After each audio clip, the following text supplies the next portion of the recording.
আসসালামু আলাইকুম guys. Finally অবশেষে সেই সময় চলে এলো যেটার জন্য আপনারা অনেক দিন ধরে অপেক্ষা করতেছিলেন। সো আজকে আমরা দেখব কিভাবে ক্যাটস টোকেন উইথড্র করবেন। আশা করি এই ভিডিওটি যদি সম্পূর্ণ দেখেন তাহলে আপনাদের আর কোনো সমস্যা হবে না ক্যাটস টোকেন উইথড্র দিতে। সো চলুন বেশি কথা না বাড়িয়ে মূল ভিডিও শুরু করি। সো গাইস, প্রথমে আপনারা আপনাদের ফোন থেকে টেলিগ্রাম অ্যাপসটি ওপেন করবেন। সো দেখতে পাচ্ছেন টেলিগ্রাম অ্যাপসটি ওপেন করার পর আপনারা ক্যাটস যে বট থাকবে সেই বটসটি ওপেন করে নেবেন। আমার এখানে নেটে অনেক প্রবলেম, তো সো যার কারণে আমি আগে থেকেই ক্যাটস বটটি ওপেন করে রাখছি। আপনারাও ক্যাটস বটটি ওপেন করবেন। সো এটি ওপেন করার পরে আপনারা এখান থেকে দেখতে পাচ্ছেন হোমে আছে। সো আপনারা এখানে এয়ারড্রপ যে অপশন আছে এয়ারড্রপ অপশনে ক্লিক করবেন। সো গাইস, এয়ারড্রপ অপশনে ক্লিক করার সাথে সাথে আপনাদের সামনে এরকম একটি ইন্টারফেস চলে আসবে। ফার্স্ট সেটি হচ্ছে এক্সচেঞ্জার্স এবং সেকেন্ডটি হচ্ছে নন কাস্টোডিয়াল ওয়ালেট। সো গাইস, এখান থেকে আমরা এক্সচেঞ্জারে ক্লিক করে নিচে কন্টিনিউ যে বাটন আছে কন্টিনিউ বাটনে ক্লিক করব। এরপরে দেখতে পাচ্ছেন আমাদের সামনে এরকম একটি ইন্টারফেস চলে আসবে। সো গাইস, আমাদের সামনে দেখতে পাচ্ছেন 4টি এক্সচেঞ্জার রয়েছে। সো গাইস, আপনারা আপনাদের পছন্দের মতো যে কোনো একটি এক্সচেঞ্জার চুজ করতে পারেন। আমি আপনাদেরকে প্রেফার করব বাইবিট, যেহেতু বাইবিট হচ্ছে বাইন্যান্সের পরে দ্বিতীয় এক্সচেঞ্জার। নাম্বার 1 এক্সচেঞ্জার হচ্ছে বাইন্যান্স। সো আপনারা চাইলে বাইন্যান্সের জন্য ওয়েট করতে পারেন, আর যদি আপনারা চান যে বাইবিটে করবেন তাহলে বাইবিট সিলেক্ট করে সেন্ড হেয়ার অপশনে ক্লিক করবেন। এরপর দেখতে পাচ্ছেন আপনাদের সামনে এরকম একটি ইন্টারফেস চলে আসবে। এখানে বলতেছে do you have any Bybit account. যদি আপনাদের বাইবিট অ্যাকাউন্ট থাকে তাহলে আপনারা এইখানে ম্যাও আই হ্যাভ ইট এখানে ক্লিক করবেন, আর যদি না থাকে তাহলে একটি নতুন বাইবিট অ্যাকাউন্ট ক্রিয়েট করবেন। সো আমাদের যেহেতু বাইবিট অ্যাকাউন্ট আছে আমরা ম্যাও আই হ্যাভ ইট এখানে ক্লিক করব। সো গাইস, দেখতে পাচ্ছেন আমাদের সামনে এরকম একটি ইন্টারফেস ওপেন হবে।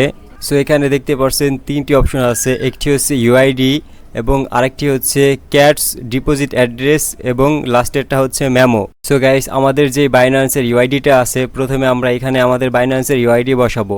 এরপরে আমরা এখানে ক্যাটসের যে ডিপোজিট অ্যাড্রেসটা আছে সেই ডিপোজিট অ্যাড্রেসটা বসাবো এবং 3 নম্বরে আমরা এখানে বসাবো ক্যাটসের যে মেমো অ্যাড্রেসটা আছে সেই মেমো অ্যাড্রেস। সো এগুলি আমরা পাবো বাইবিটের ভিতরে।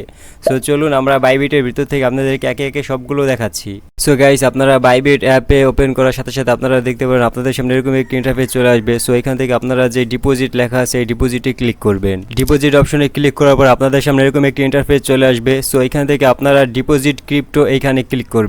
ডিপোজিট ক্রিপ্টোতে ক্লিক করার সাথে সাথে আপনাদের সামনে এরকম একটি ইন্টারফেস ওপেন হবে। এখানে আপনারা দেখতে পারতেছেন আপনাদের যে ডিপোজিট অ্যাড্রেস সেটি দেখাচ্ছে এবং এখানে ডিপোজিট মেমো সেটিও দেখাচ্ছে। সো আপনারা এখান থেকে ডিপোজিট অ্যাড্রেস এবং ডিপোজিট মেমোটি কপি করে নিয়ে নেবেন। এরপরে আপনাদের যে কাজটি করতে হবে সেটি হলো আপনাদের বাইবিটের যে ইউআইডিটা আছে বাইবিটের ইউআইডিটা কপি করবেন। সো বাইবিটের ইউআইডিটা কপি করার জন্য আপনারা প্রথমে হোমে চলে আসবেন। হোমে আসার পর আপনারা দেখতে পারতেছেন এই যে উপরে বাম সাইডের কর্নারের প্রোফাইলের মধ্যে একটি আইকন রয়েছে। সো আপনারা এখানে জাস্ট একটি ক্লিক করে দিবেন।